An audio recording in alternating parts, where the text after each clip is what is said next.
Rev up your engines!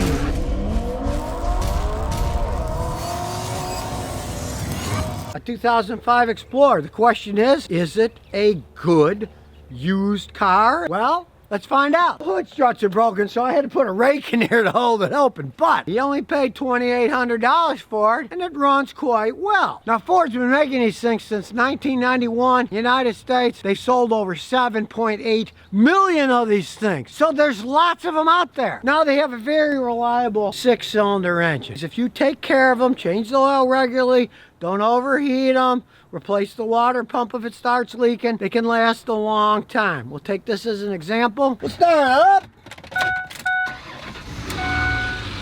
Now it starts right up and you'll notice a sound. It's very typical in a V6 Ford with this mileage. The lifters are worn. As you can see, just sitting here, it's quieting down some. If you don't like the noise, you could replace all of the hydraulic lifters. But I've seen people drive them 5 years this way, and as long as they run okay, it isn't gonna hurt anything. And as we talked, there's another one driving behind us. Like I said, they sold 7.8 million of these things, and the advantage is parts are cheap to buy. And if you're really cheap, there's tons of them in junkyards because their residual value is lower. And when they get wrecked, it takes a very small wreck to total them. So you can get engines, transmissions, rear ends, relatively cheap that are still in decent shape because the vehicles were totaled. Now, this car was a replacement for the Bronco 2. It was Ford's first 4-door SUV. And everybody knows, everybody wants an SUV these days because they got room. As you can see, this baby's got leather seats, and sure, it's a Ford, so they're ripped on the driver's side. That's typical. But the vehicle itself, there's a lot of room in these things. And even with these seats here, there's an awful lot of room in the back. We check inside, check it out. Hey, and what are these? 3rd row seats. And what do you see in the front?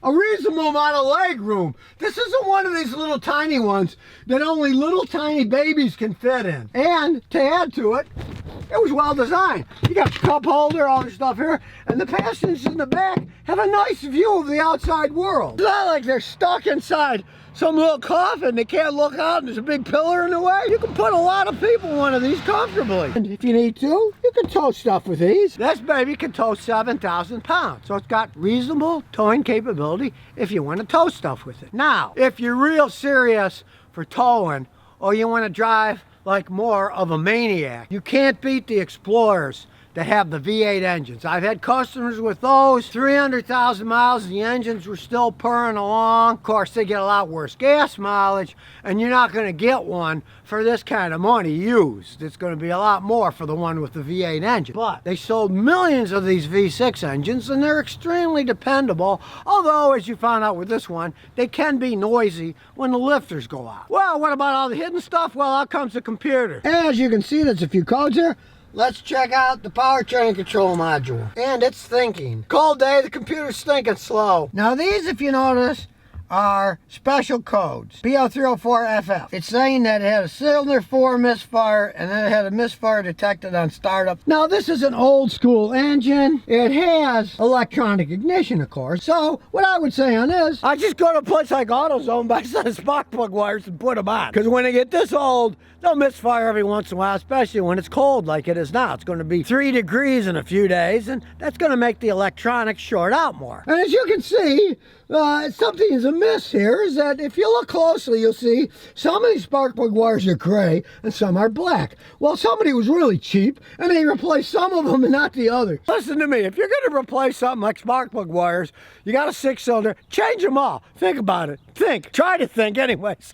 If you got an electrical part, they're all the same age, and one of them's gone bad, the others are soon to follow. Change them all. You buy them in sets anyways at the auto parts store. All right, let's see what else is going on here. Now, the ABS system also has a fault, which is typical on these things. We'll read the codes. Well, communication codes, computer codes. Module calibration failure, or the ABS system. Okay, let's translate that into plain English. It means the ABS brake control module is starting to go out. They cost a small fortune, but thankfully, it's what's called a fail-safe system. When it decides that the ABS system doesn't work, it turns it off and goes back to non-ABS normal brakes. Like I have in my old Celica, and guess what? It still brakes perfectly fine, and I've never run into anything with it. And now comes a moment of truth. I'm gonna look at all the live data on this thing. All right, here we go. Might not mean anything to you, but it means a lot to me. We'll go through all this live data. Not bad. I mean, it's subtracting a little airflow, 0.141%, so that's nothing for a vehicle with this mileage. The alternator's charging fine. Trouble code count, but that's because it's got that misfire in the number 4. Probably because the wires are bad, and it just shows how minor the misfire is because engine misfire currently detected is no, so it doesn't happen very often. This is a flex fuel vehicle. You can see the inferred flex fuel percentage is 5.13%. The owner never put flex fuel, any of the ethanol in, E85, it's 85% ethanol, 15% gasoline. He's never used it. Most people don't because you get horrible gas mileage. You could actually lose more than 30% of your gas mileage. But the reason that's got 5.13 is, guess what? Read when you buy gasoline, it'll say, may contain 10% ethanol, 15% ethanol. Well, this machine knows that. And it's still reading correctly, even though he's never used it. If he put in ethanol, it would probably go up to 85%. But take my advice, don't do it, especially in an old car. You don't know what's gonna happen. Stick with gasoline. You know, I tell you, misfires, don't be fooled and think it's only ignition. If you got bad fuel injector, you can also get a misfire. But if you look, there's no faults in any of the 6 injectors. If number 4 was causing it, it would have faults in the number 4 injector, which it doesn't have. Now, here's something that you'll often see in an old Ford. The long-term fuel trim for 1 is 14, and the long-term for 2 is 22. Okay, it's adding fuel. And on the one side, it's adding 22% fuel. If it gets to 25, it'll trip the engine light for saying it's running too lean. There's 2 things that can happen on this. One, it's old. The fuel injectors don't spray right, so it doesn't get enough fuel. In that case, you can try some good cleaner in the gas tank or pay a guy like me $100 to clean the fuel injectors with a pressure cleaner. But number 2, and more commonly on these Fords, is that plastic intake manifold. And why is that done? Because it's cheaper to make them that way. But it's a stupid idea, because plastic has a different coefficient of expansion and contraction when it gets hot and cold than the metal heads of the engine that they both do have. They often get vacuum leaks on the manifold system, even though they don't trip a code. And so they add fuel. They can add that 20% fuel. Because guess what the air leak does? It makes it too lean. You got too much air and not enough fuel. So the computer compensates for it. Now, like I said, it's not tripping the code yet, but if it got to 25%, it would trip the code. But this runs good enough for a first car. Who cares? Especially here in Clarksville where they didn't do any kind of inspections on it. So it doesn't matter if the check engine light's on. It's running okay now. Well, look at this. Number of trips since the time of that last misfire on cylinder 4. 158 trips. All right, so he's run 158 trips in this thing since the last time it tripped the misfire. So it's not something that I would really worry about. Okay, what did I say? Listen to it.